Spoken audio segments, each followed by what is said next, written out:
G'day. How are we all? Hi guys, I'm Wayne, the Rogue Adventurer. So, I've been wanting to share more of my story for some time now, but I've been a little bit hesitant. You could say I've been a little bit afraid. Fear's not a good thing, is it? No. Look, before I start, I want to thank you for taking time to pause and watch this and listen in. If you're watching the replay, then thanks as well. Basically, hey Robert, Jason, how are you, mate? If you want to see more of my videos, and you can turn on the notifications so you know when I'm on next. And I'll be sharing more of my journey and passing on tips and tools that I found helpful along the way as well. So, I guess a lot of my fears, hey Monique, from Oregon, good to see. A lot of my fears when talking about my PTSD has been based around shame. And basically, I've come around to the realization that this thinking has been misguided, right? It's misjudged. And that's a lot of that's based around the stigma that's around things like mental health, okay? And as Jason likes to say, actually mental health fitness. So there's nothing shameful about suffering or discussing mental health issues. So yeah, it's always good to get it off. So for me, I think a good place to start is with now and how I've come to this point. So as most of you may know, I'm a veteran. Had about 15 years service in the Australian Army, and I suffer from PTSD. I was actually diagnosed in 2009 after returning from Oregon. I won't go into Oregon. I'm thinking about what you're saying there, Monique. Returning from Afghanistan. I won't go into that part of the story. That's a little bit more than I want to talk about right now. But I will go through, I guess, where I am now and what it is that I've learnt to help get me through on this journey. So I've had recurrent and intrusive thoughts, bad dreams, anxieties, and they're often triggered by small and mundane occurrences that might be something that people relate to or have similar experiences with. If you have, let me know. It'd be good to know more about how you experience or what you experience as part of your illness. So basically I began exploring a whole bunch of different coping mechanisms, ways to cope. Sometimes these weren't exactly sustainable, and to be honest, quite often some of them actually cause more problems than they're solved. You know, so things like non-responsible drinking, engaging in unsociable activities, withdrawals, you know, isolating yourself. So those sorts of things never really too helpful with what it is that I was trying to actually get over. And along my path, I eventually got led down the road, or down the trail actually, to long distance running. And what I found through that was a state of meditation basically that I could achieve through the runs. And I soon kind of felt that the rhythmic pattern involved with it and the breathing ended up being a really powerful tool that helped me manage with my anxieties and to help actually control the intrusive thoughts. As I became more aware of this, I actually got more interested in this phenomena, and I eventually gravitated towards the practice of yoga.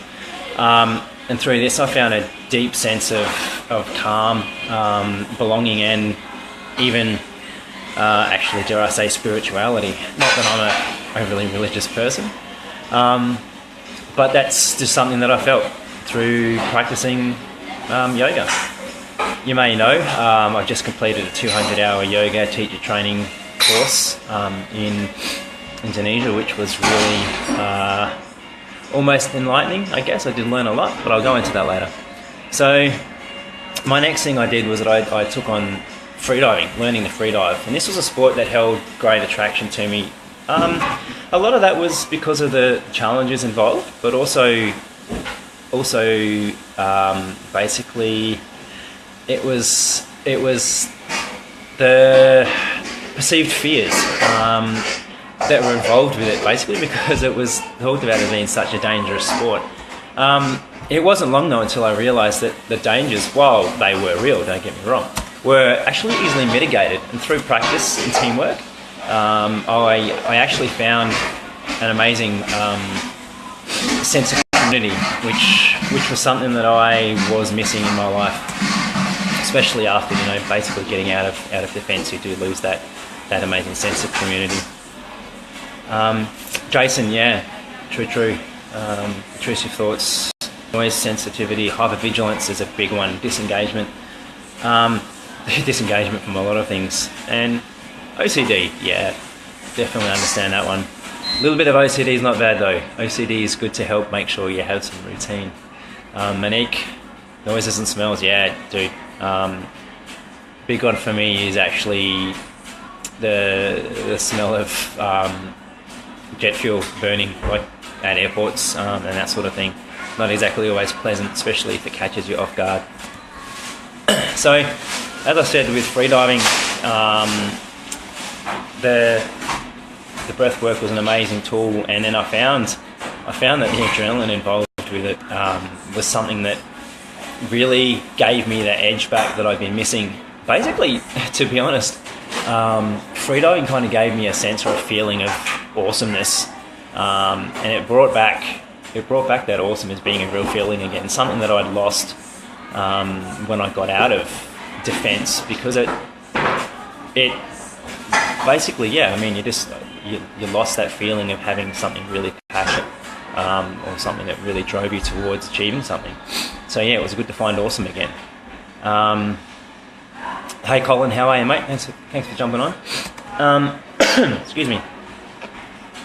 So I think the most profound thing that I found was that these practices all help to limit the intrusiveness, the unwanted thoughts, and it actually helped me to become mindful again, and it actually helped me become part of a team. It gave me a sense of being in a team. So I discovered these techniques, obviously they're all based around breathing, and they helped me achieve an amazing sense of relaxation that basically I don't think I'd ever been able to achieve before. Hey Anthony, how are you, mate? Long time no see. So I guess all of these things helped to give me back a sense of self-worth, purpose and belonging. It gave me a great sense of belonging again.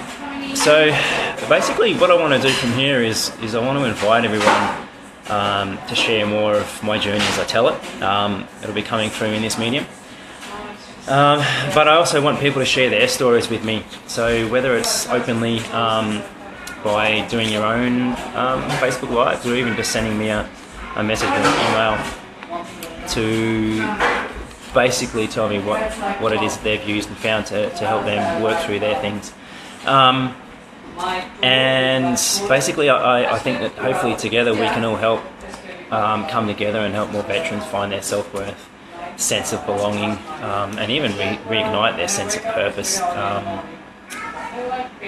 Now, obviously it's not just veterans, it can be anybody. I mean, there's a lot of people in the world, but my particular field, I guess at the moment, the thing that I have some experience in is people who have been or are in the military. So yeah, it'll be really good. So look, thanks for jumping on today and letting me ramble a little bit. And thank you for, I guess, the comments and just listening to what I had to say. And yeah, so I will be doing more of these over the, hopefully every day, just to share more of the story. And it will be awesome to hear more about your stories. So look, thanks guys. Keep going places and keep running races. I'm Wayne, I'm the Rogue Adventurer, and thanks for watching.